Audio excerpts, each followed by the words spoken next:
The president's remarks come as New York Governor, Democratic Governor Andrew Cuomo teams up with other eastern governors to coordinate the reopening of the region and its economy. The group includes New York, New Jersey, Pennsylvania, Connecticut, Massachusetts, Delaware, and Rhode Island. And the governor of New York, Andrew Cuomo, joins us now from Albany. Governor, good morning. Good to be with you. Good morning. So we just heard President Trump say that it's his call when states reopen, but we know, in fact, this falls to governors. So let's talk about what you're doing with this coalition. I know you're not going into it blind, so talk to us, if you could, about the benchmarks that New York State and yourself have to see met before we all go back to work and get on with our lives. My pleasure.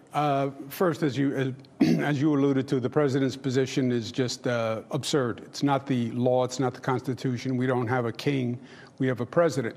And entering this reopening phase, if you will, is very, very important. We've never been here before. No one has gone through this. We need a public health strategy and an economic strategy. They have to work together, and we have to take one step at a time. We've said we want to do it as a region. Because that's how this virus acts, frankly. It doesn't stop at a state border. And to come back from this, we should do it regionally and share information. You know, nobody knows everything here. So work with New Jersey, work with Connecticut, work with Massachusetts, Delaware, Rhode Island. Let's put the best minds around the table, come up with a regional strategy. And as we start to move forward and reopen the economy gradually, have more testing so we can see where we're going, and then watch that meter that measures the number of virus infections spread every day. You tell me the behavior of people today, I will tell you the hospitalization rate in 2 days.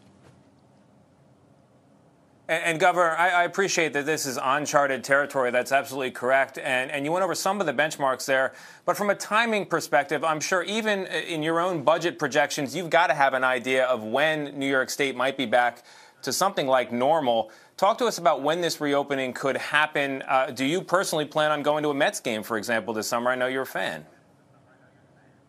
Look, well, first on sports, I would like to start watching sports. You know, whether or not we sit in the stadium with thousands of others, I don't know that that is in the short-term foreseeable future. But I don't know why we can't be watching it on television, right?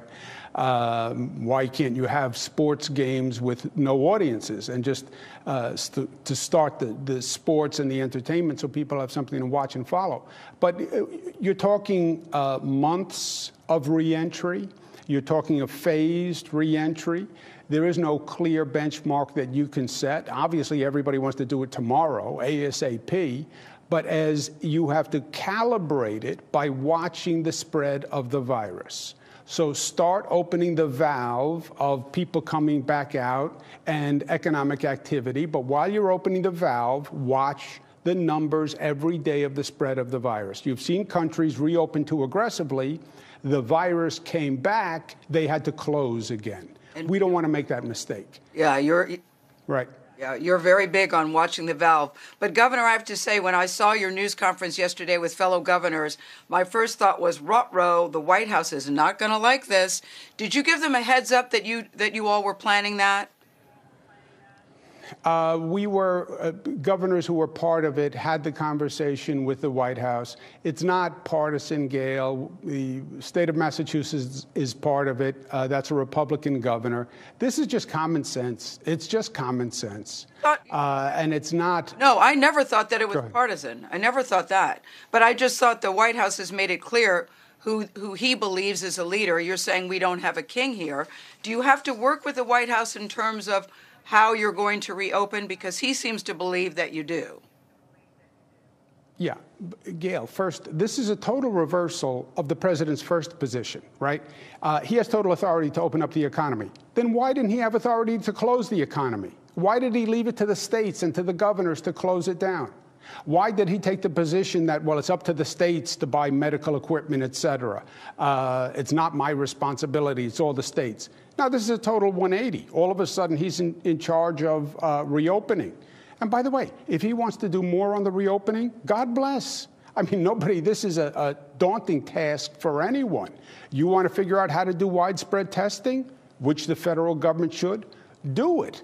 But It has to be cooperative, and it has to be mutual. And I understand this is a hyper-partisan environment, and the president's running for re-election. I don't care. I'm going to work with the federal government, whoever it is, hand in hand, because that's in the best interest of the people of my state. And nobody can do this alone because nobody's done it before.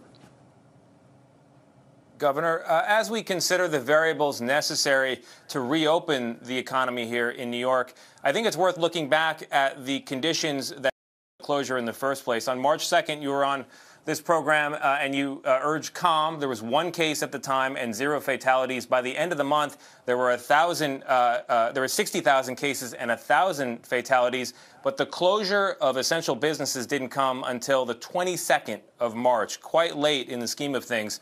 Looking back, do you wish you had closed things down sooner? Do you have regrets, and would that have lowered the death toll?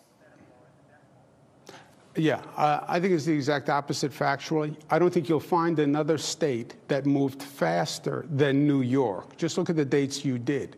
From March 1st to, let's call it March 20th, we went from basically 1 or 2 cases to total closure in like 19 days. Think about that. You closed, I went to total closure in 19 days. Schools closed, businesses closed, only essential workers. Nobody moved that fast. And in that process, but Governor, you have to communicate with the people of New York. Go ahead. Well, I was going to say the question is not whether you move swiftly. Just in your mind, I know this is heavy. This weighs heavily on your conscience. Do you wish, in retrospect, with hindsight being 20/20, that you had closed things down sooner? Former CDC Director Tom Frieden said 80% reduction in fatalities if the closure had come just a week or 2 earlier. So I'm asking you for a bit of reflection. Yeah. Well, first of all, who knows if he's right or if he's wrong, right? Monday morning quarterbacking is a little premature, especially when the game is still being played. But I think, does everybody, if you could replay the tape, yeah, I want to know where we were in December as a nation. Where were we in January as a nation? Where were we when we saw these cases in China developing? Didn't we think somebody would get on a plane in China and bring it here? That's January, that's February, that's March, that's this nation, that's this White House, that's every state. So yeah, if you could replay the tape, everybody would do it differently. Every public health expert, every editorial board, every media outlet, every government official would do it differently. But no state moved faster than New York, factually. All right, Governor Cuomo, thank you very much. We look forward to continuing to cover these next moves as the state of New York and the region considers reopening for business. Governor, thank you very much.